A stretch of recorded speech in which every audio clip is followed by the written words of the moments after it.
Hello নমস্কার, কেমন আছেন সবাই? আশা করছি সবাই ভালো আছেন। টিনাস কিচেনে আপনাদের সবাইকে অনেক অনেক স্বাগত। চলুন বন্ধুরা, আজকে আপনাদের সঙ্গে একটা ছোট্ট ভিডিও শেয়ার করে নিই। তো ঠান্ডা তো প্রায় চলেই যাচ্ছে। ঠান্ডাতে এইসব সবজিগুলো খুবই ফ্রেশ পাওয়া যায়, মানে টাটকা। তো এইসব রেসিপিগুলো টাটকা সবজি দিয়ে বানালে বেশি মজা লাগে খেতে। তাই ভাবলাম যে ফুলকপি দিয়ে একটা রেসিপি বানানো যাক আর আপনাদের সঙ্গে শেয়ার করে নেওয়া যাক।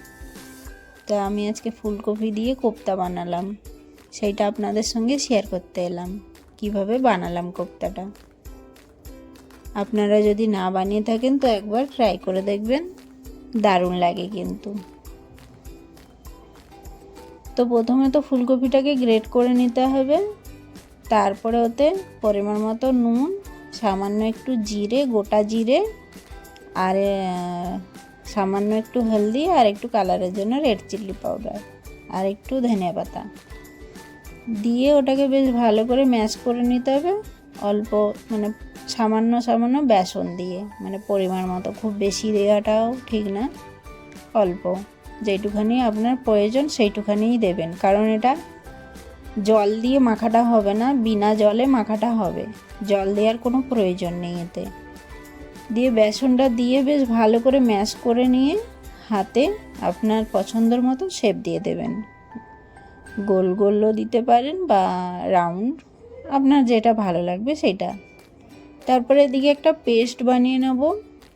পেস্ট বানানোর জন্য আমি আগে থেকে একটু পোস্ত আর কাজু ধুয়ে ভিজিয়ে রেখেছিলাম, তাতে একটু আদা রসুন অ্যাড করলাম, আর একটু পেঁয়াজ, আর একটা টমেটো, আর গরম মশলাটাও আমি এতে বেটে নিচ্ছি, তাতে লং এলাচ আর দারচিনি আছে। তারপরে এদিকে আমি কোফতাগুলো এবার ছাঁকা তেলে বেশ লাল লাল করে ফ্রাই করে নেব।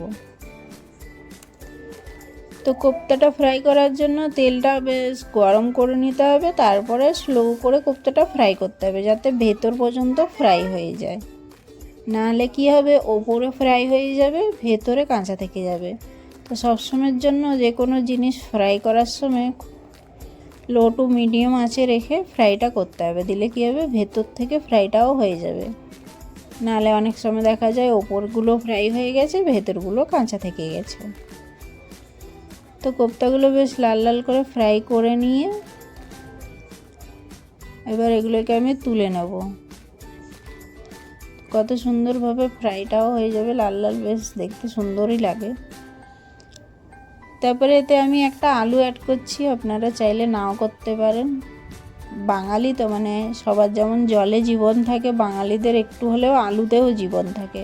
সব কিছুতে একটু আলু না হলে খাওয়া হবে না, সেটাই আর কি। তো আপনারা চাইলে আলু অ্যাড করতে পারেন, নাও করতে পারেন, আপনাদের যদি ভালো লাগে। তো আলুটাও ফ্রাই করে তুলে নিয়ে তারপরে আমি গ্রেভিটা বানাবো। তার জন্য প্রথমে তেলের মধ্যে সামান্য একটু জিরে ফোড়ন দিয়ে দিলাম। আর হ্যাঁ, এটা আমি সর্ষের তেলের রেসিপিটা বানাচ্ছি, আপনারা চাইলে সাদা তেলেও বানাতে পারেন, কোনো অসুবিধা নেই।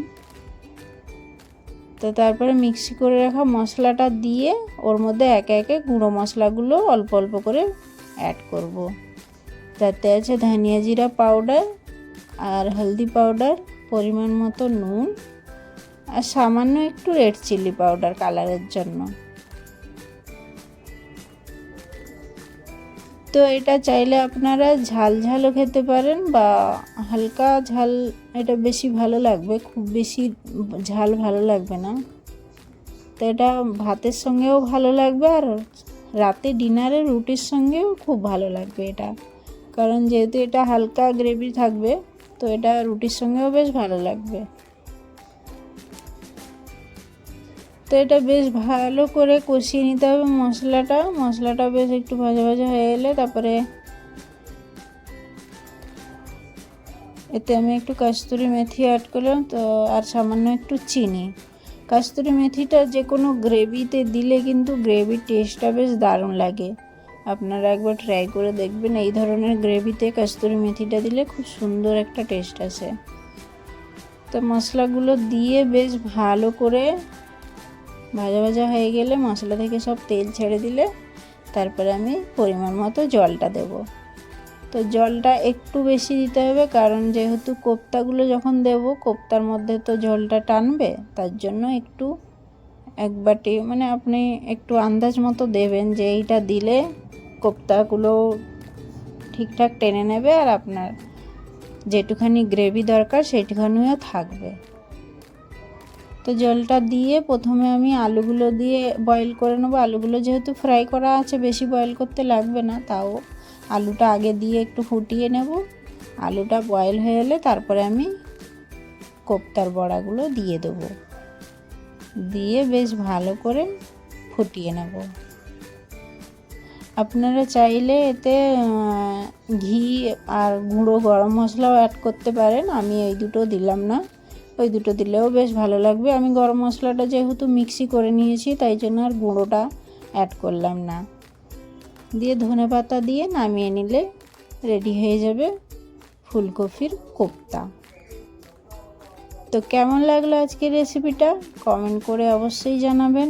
আর আমার ভিডিওগুলো যদি আপনাদের ভালো লাগে একটু ভালোবাসা দিয়ে পাশে থাকবেন, আর যারা ভালোবাসা দিয়ে পাশে থাকছেন প্লিজ একটু কমেন্ট করে জানিয়ে নেবেন, তাহলে আমি আপনাদের ভালোবাসা রিপ্লাই করে দেবো। তো আজকের মতো এখানে টাটা, সবাই ভালো থাকবেন, সুস্থ থাকবেন।